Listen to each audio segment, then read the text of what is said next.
This week we're going to be looking at The Nightmare, an oil painting by the Anglo-Swiss artist Henry Fuseli.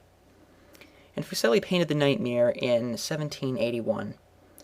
And this particular piece of work is, in my opinion, one of the quintessential examples of Romanticism. And Romanticism was the art movement that was largely a response to Neoclassicism. And Neoclassicism focused very heavily on a renewed interest in Greco-Roman themes and architecture. And Romanticism moved away from that, much more into the subjective, emotional, and romantic realms of the mind, where things weren't necessarily portrayed in a strict manner or based on how they appeared in reality, but based on how they were perceived by the mind. And because this painting has so much depth to it in terms of kind of analyzing the subjective nature of the mind, it's open to so many different interpretations. Contemporary critics were sort of taken aback by the overt sexuality of this painting, and we're going to talk about that. Freudian scholars believed that this painting was an excellent representation of the nature of the subconscious, and we're going to get into that a little bit later too. But first of all, let's just do a quick kind of summary of the work. It depicts really two things: a dreaming woman and then the content of her nightmare. And this woman is lying on her back with her head hanging down, and she's surmounted by an incubus. And incubus comes from the Latin word incubare, which means to lie on, which is where we get words like incubate, like how some animals will incubate their eggs by sitting on them. And an incubus is essentially just a demon, and it was believed to sleep or to sit on top of sleeping women and engage in sexual relationships with them while they were sleeping, and that was manifested within the woman's mind as a nightmare.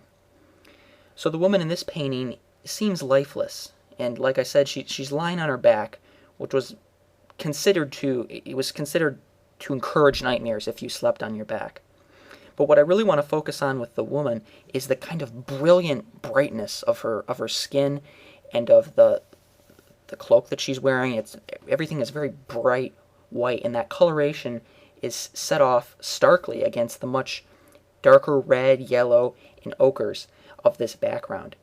And here Fuseli has employed chiaroscuro, which, remember last week we talked about the four canonical painting modes of the Renaissance, and sfumato, which Da Vinci employed in his painting of St. John the Baptist.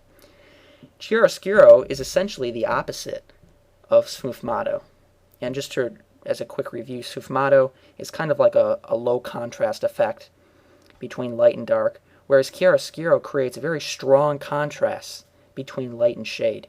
And we see this in this painting with the woman who's bright white and then the very dark, shadowy nature of the background, as if those curtains were peering into a cave. It's just this pitch blackness.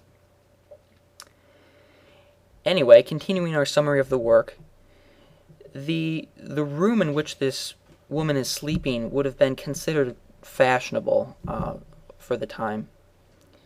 You've got these bright red curtains that are draped across the bed and in the background. There's a table on which is resting a mirror, a book, and a vial of some sort. And then looking now at the demon, the incubus, he's got this very cold malevolence in his eyes, this kind of demonic or possessed nature, whereas the horse appears to be just crazed. There's very little that we can discern from his eyes at all. He just seems to be consumed with madness.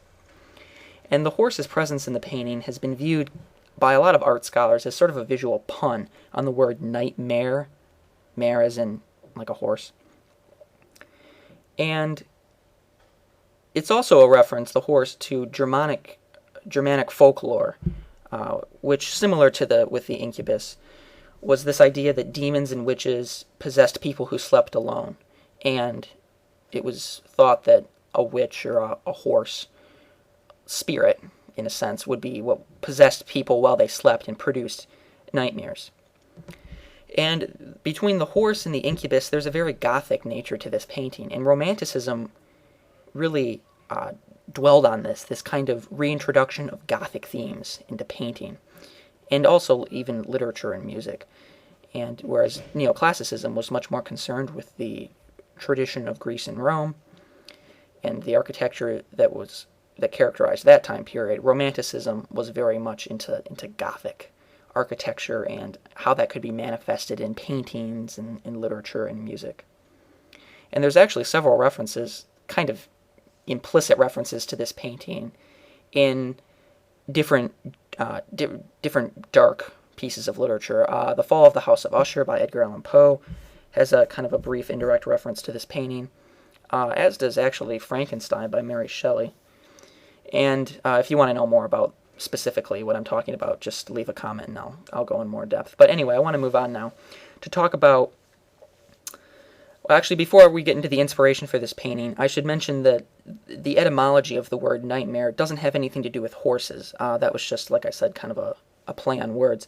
The word is actually derived from a Scandinavian mythological term, Mara, which referred to a spirit that was sent to torment or suffocate sleepers, which kind of, again, gets back to the purpose of the incubus and the horse and folklore. And folklore has such a huge emphasis on this painting, and in a lot of paintings, too, and also music, if you've studied that. So it's really, if you want to get good at analyzing paintings or music, you really have to know a lot about folklore. Anyway, moving on to inspiration.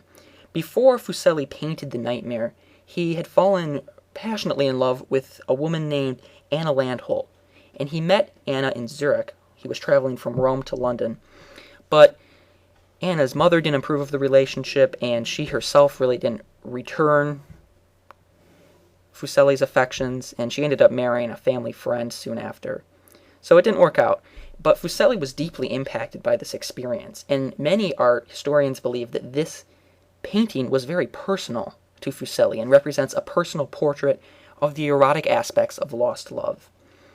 And historians have even gone so far as to suggest that sleeping woman, the primary subject of this painting, represents Anna Landholt, and that demon, the incubus, is Fuseli himself.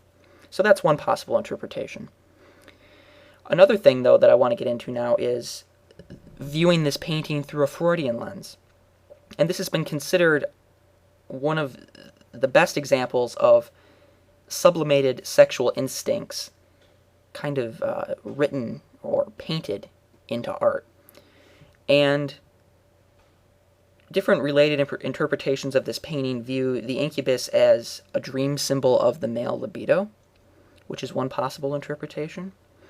And there's also the idea that with the woman's position on the bed, how she's lying on her back, and the position of her arms and her legs suggests a sort of carnal quality or an illicit sexual openness that many art critics have remarked on this in this painting.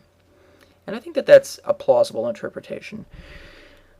Just one last thing, kind of on the same kind of theme of sexual imagery in this painting, is the horse, which is intruding through the curtains in the background. And, I think I'll just leave it to you to think about maybe what that symbolism might mean of the horse forcing itself through the gap in the curtains.